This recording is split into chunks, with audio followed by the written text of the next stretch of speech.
Welcome back to part 3 of the Summer Breeze Cal. So now you have finished your whole entire front panel for the cushion, and this is what it should be looking like.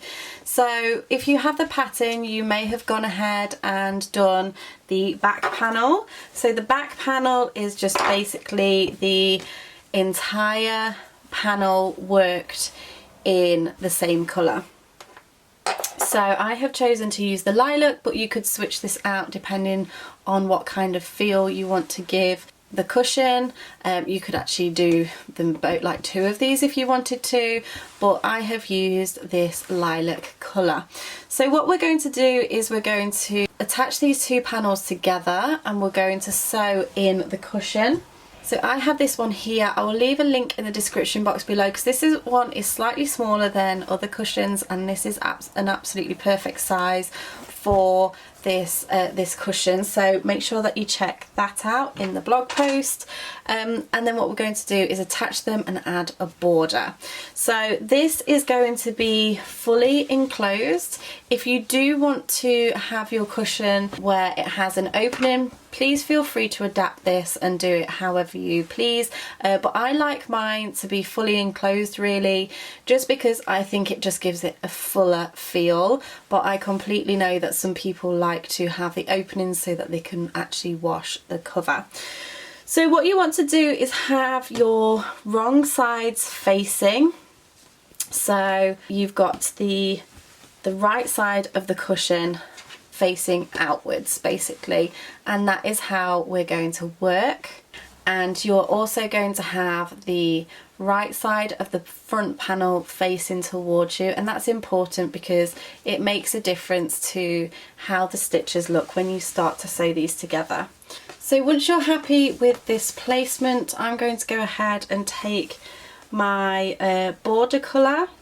So the pattern is written that the border colour is the same as the back panel, but of course you can do whichever you like. But the pattern and yarn amounts are calculated that you are using the same colour as the back panel. So go ahead and attach into the corner. And what you're going to do is simply a double crochet all the way around your 3 sides. So if we're starting along the edge here, you're going to double crochet around all of the sides, and you're going to do this into the posts of the stitch. You just want to basically make sure that these are even all the way around.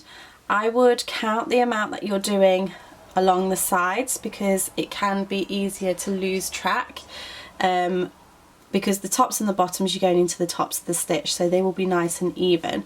So you want to make sure that you're counting along, as you're going along, how many stitches you're doing in the side so that both of the sides can match.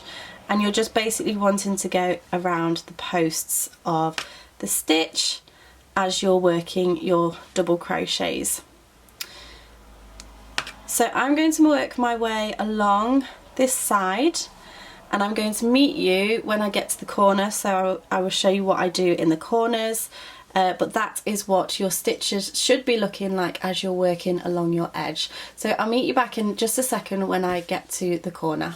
Okay, so I have just worked my way all along this edge. I have just done 1 stitch in the corner, and all you're going to do for the corners is just do an additional stitch in that corner, and then turn your work, and then you'll be working along the top end. So for this top edge, you just want to be working into each of the corresponding stitches of the panels.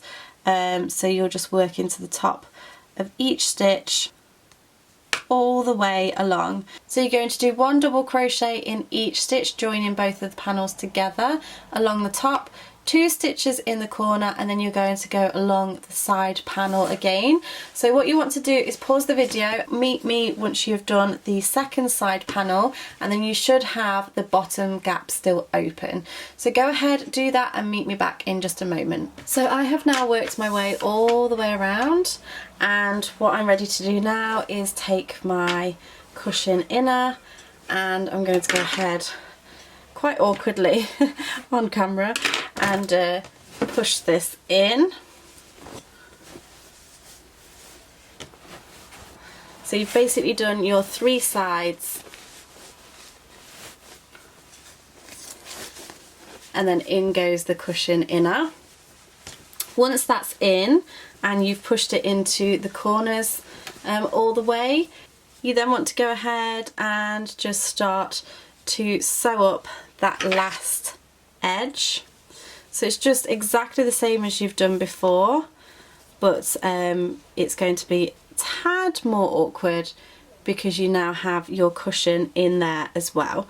So go ahead and do that last edge and meet me back once you're ready. Okay, so I am now just at the last stitch, and what you want to do here is slip stitch into the first stitch to join this row.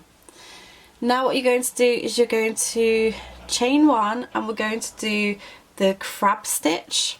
So this is reversed double crochet. What you want to do is you want to pull your stitch, your hook back, and go into the stitch prior to what you've just been in. Yarn over and pull through, and you'll have 2 loops on your hook, and then yarn over and pull through 2. Now the only thing you're going to do different in the corner is do that reverse double crochet and chain 2, and do another reverse double crochet into that same corner stitch, and it just kind of neatens out the edge.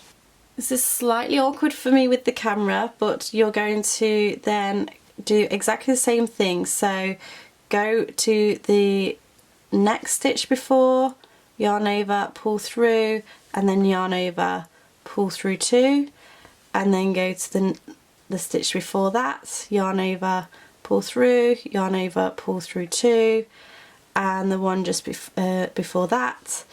And you're just going to do this all of the way round.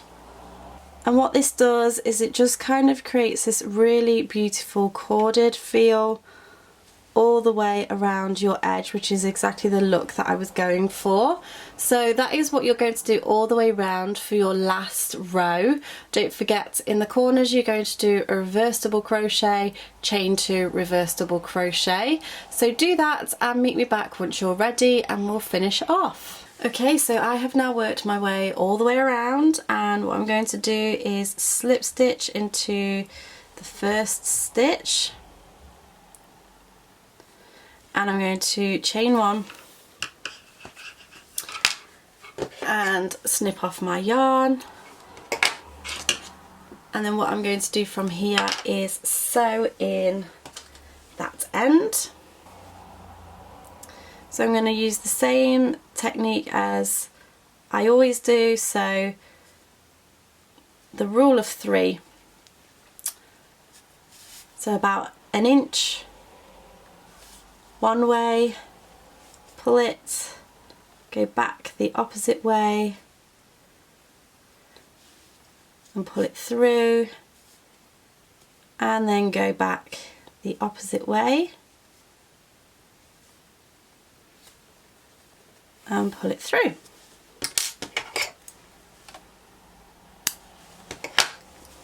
Last thing you want to do is just have a little bit of a play around with the corners, making sure that the stuffing is right into those corners and evenly distributed. But there we have the Summer Breeze cushion cal. I really hope that you have enjoyed following along. If this is the first time you've seen it, then make sure that you go and check out the blog post, which is listed in the description box. But thank you so much for watching. If you like this video, make sure you give me a thumbs up. Don't forget to subscribe to keep up to date with all my latest videos. Thank you so much for watching, and I shall see you again next time. Bye!